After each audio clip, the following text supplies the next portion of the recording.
सुभेदार सगळेच बाहेर येतात गुढी उभारण्यासाठी आणि चैतन्यही येतो. सायली सगळी तयारी करत असते. कल्पना आणि पूर्णाजीचं तोंड वाकडं असतं कारण सायली सगळी तयारी करते.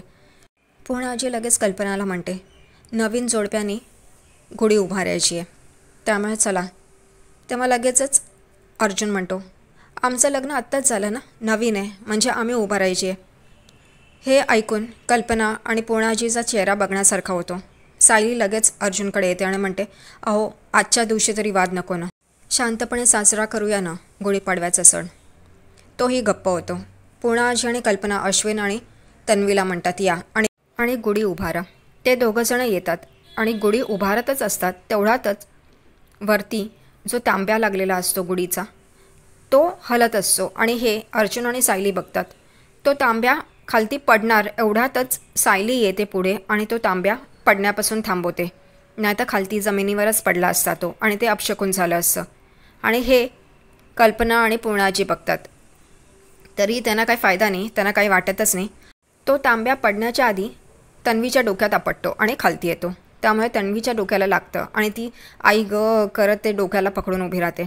आणि हे बघून अश्विनसुद्धा गुढी पकडलेली असते तेही सोडतो आणि तन्वीला पकडायला जातो. आणि ती गुढी पडणार तेवढ्यातच अर्जुन येतो आणि ते पकडतो. त्यामुळे अर्जुन आणि सायलीच्या हातनंच ही गुढी उभारली जाते. विमलताई म्हणते पण की गुढी अर्जुन दादा आणि सायली वहिनीच्याच हातनं उभारली गेली आहे. आणि कल्पना आणि पूर्णाजी बघतच राहतात. त्यांना काही बोलण्यासारखं नसतं. कल्पना म्हणते, तू गप्प बस ग, शांत राहा तू जरा. इथे चैतन्य पण म्हणतो, हो बरोबर आहे, ज्यांच्या नशिबी होतं त्यांनीच उभारली आहे. सगळेजणच एकमेकांना बघायला लागतात.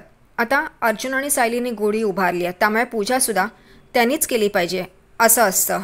जी व्यक्ती गुढी उभारते तीच व्यक्ती पूजा करते. अश्विन आणि तन्वीसुद्धा बघायला लागतात गुढी उभारली गेली आहे. पण तन्वी म्हणते, नाही पूजा आम्हीच करू म्हणून, मी येते, काही झालं तरी मी करते. तेवढ्यातच विमल पूर्णाजीला म्हणते की तन्वीताईला गरगरत आहे, त्यामुळे तबक जर का पडलं तर ते अपशकून होईल ना. कल्पना लगेच विमलला ओरडते आणि म्हणते, तू गप्प बस ग जरा. आणि इथे पूर्णाजी कल्पनाला म्हणते, ती काय अगदीच खोटं नाही बोलते, तबक पडायला नको आणि अपशकून व्हायला नको. मग अर्जुन म्हणतो, म्हणजे असं आहे का की आम्ही आता ही पूजा करायची आहे, तू नीट स्पष्टपणे बोल ना. तर ते लोकं बघत असतात. तेव्हा सायली पण म्हणते, अहो जाऊन दे ना. आणि अर्जुन आणि सायली शेवटी त्या गुढीची पूजा करतात. आणि तन्वी काहीच करू शकत नाही, तिच्या हातनं सगळं एक एक करून जातं. शेवटी ही गुढीची पूजा अर्जुन आणि सायलीच्या हातनंच होते. ते दोघंजणं मिळून गुढी उभारतात आणि पूजा देखील करतात आणि एकमेकांकडे बघतात आणि हसतात. नागराज मैपतकडे असतो, नाहीतरी तो तिकडेच पडलेला असतो. इथे तो सांगत असतो, मिळालं ना त्या वकिलाचा नंबर दामिनी देशमुखचा, मग फोन कर ना, एकदाचं या प्रकरणातून सुटू आपण. मैपत दामिनी देशमुखला फोन करतो पण तिची असिस्टंट फोन उचलते आणि म्हणते, 2 आठवड्यापूर्वी तुम्हाला अपॉइंटमेंट घ्यावी लागेल, त्या खूप बिझी आहेत. मैपत म्हणतो, मला ताबडतोब हवं आहे, भेटायचं आहे. ती म्हणते नाही आणि फोन कट करून टाकते. इथे मैपत म्हणतो, हे पहिल्यांदाच झालं आहे, कोणीतरी माझ्या तोंडावर फोन कट केला आहे माझा. आणि तो आणि नागराज विचार करत असतात की ही दामिनी देशमुख आहे तरी कोण, भेटायला हवं. इथे सगळेजण सुभेदार पूजा करून आतमध्ये बसलेले असतात आणि तन्वी आपलं डोकं पकडून बसलेली असते. सगळेजणच तिची चौकशी करत असतात. अर्जुन, चैतन्य हे मस्करी करत असतात एकमेकांकडे बघून तिची. सायली प्रसाद घेऊन येते. पूर्णाजीला, कल्पनाला, अश्विनला देते. सगळ्यांचीच तोंड वाकडी असतात पण आता काय, प्रसाद आहे म्हणून घ्यावाच लागतो तिच्या हातनं. अश्विन तन्वीला म्हणतो की मी तुझ्या डोक्याला बर्फाचा शेक आणतो म्हणजे बरं वाटेल आणि तोही तिथून निघून जातो. सायली तन्वीकडे येते प्रसाद द्यायला आणि हळूच वाकून तिला म्हणते, कशाला ग एवढी नाटकं करतेस, काय मिळाला तुला हे सगळं करून. शेवटी काय तर पूजा तुझ्या हातनं झालीच नाही ना. ज्याच्या नशिबी असतं ना त्यालाच मिळतं, कारण तू चांगल्या मनाने ती पूजा करायला गेली नव्हतीस. जर का चांगल्या मनाने गेली असतीस तर नक्कीच तुझ्या हातनं ती पूजा झाली असती. आणि हे ऐकून तन्वीला खूप राग येतो. सायली तिकडून जाते आणि अर्जुन आणि चैतन्यालाही प्रसाद देते. अर्जुन म्हणतो, मला जावं लागेल बाहेर. सायली म्हणते, अहो आता सणाचा दिवस आहे, जेवून जा ना घरचं. तो म्हणतो, नको, जे काम ठरवलं ना ते करायचं आहे. चैतन्याला म्हणतो, तू मला डायरेक्टली ऑफिसमध्ये भेट. आणि अर्जुन त्याच्या रूममध्ये जातो. केलेदारच्या घरीही गुढीपाडव्याची तयारी सुरू असते. नागराज, सुमन आणि प्रतिमा सगळेजण तयारी करत असतात. तेवढ्यातच रविराज येतो आणि जसं प्रतिमाने डिमांड केलेली असते की नवी कोरी साडी हवी आहे तशीच तो घेऊन येतो. इथे सुमन नागराजला म्हणते, बघा भाऊजीनं बहिणींपासून अबोला धरूच नाही शकत आणि तुम्ही माझ्याकडनं जरा जरी अन्नात मीठ जास्ती पडलं तर तुम्ही 4-4 दिवस माझ्याशी बोलत नाहीत. नागराज म्हणतो, सोड आता हे सगळं, काय चाललं आहे तुझं. इकडे सायली सगळे पॅकेट्स भरते अन्नाचे आणि कल्पनाला म्हणते, मी जरा वर जाऊन येते. कल्पना करते आणि सायली तिथून जाते.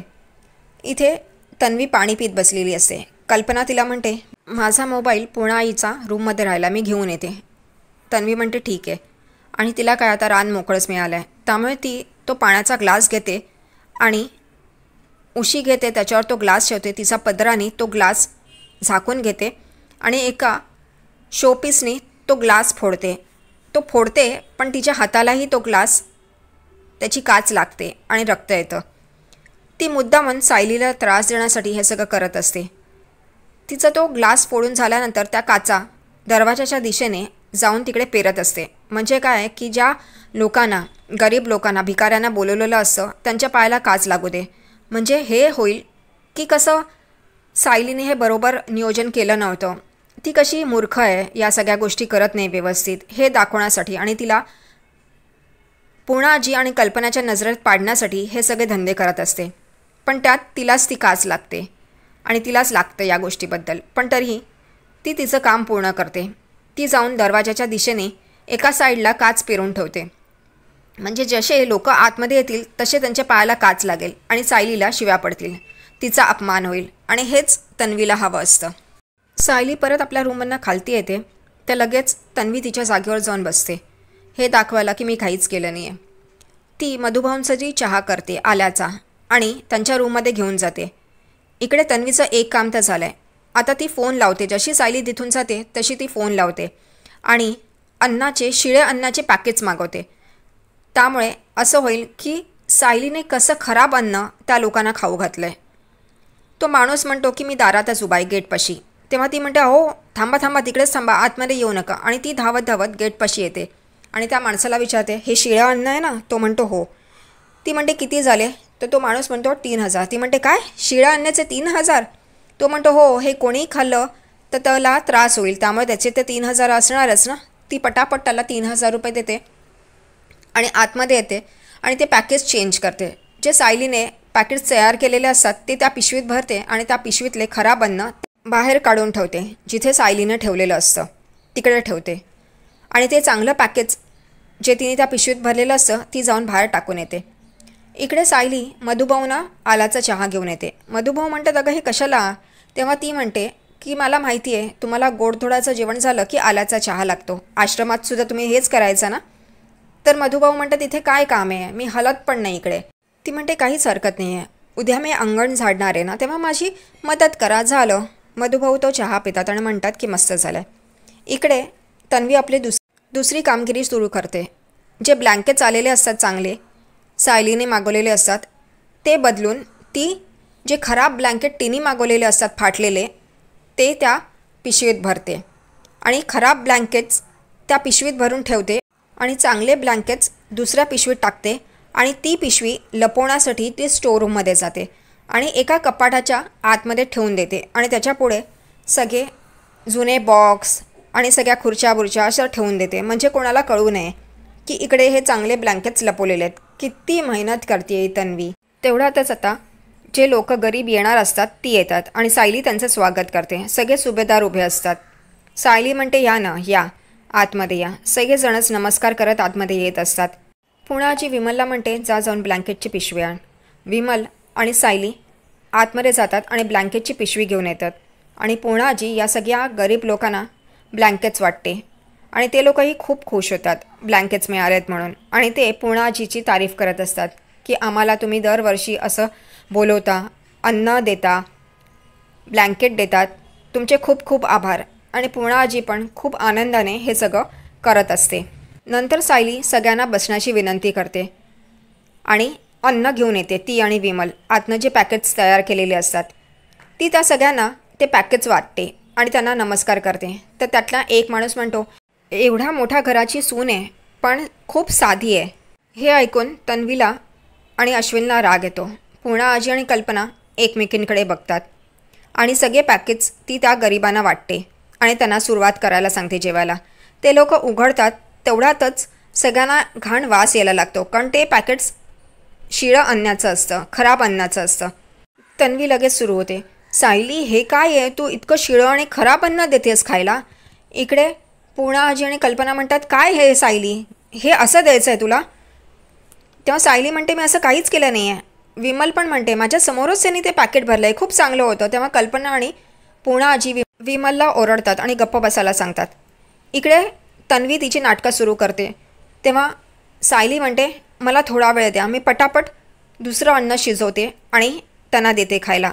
असं तुम्ही उपाशीपोटी जाऊ नका. ते माणसं पण म्हणत असतात, अन्नपूर्णा मॅडम तुमच्या घरी हे असं नव्हतं द्यायचं अन्न, तर तसं सांगायचं. तेव्हा इथे कल्पना आणि पूर्णा आजी खूपच सायलीवर चिडतात. सायली म्हणते, मला अर्धा तास द्या, मी परत नवीन अन्न बनवते. तेव्हा लगेच तन्वी म्हणते, अगं तू एवढं सगळं परत कसं करणार, घरचा चक्का, त्याचा श्रीखंड, आळू वड्या.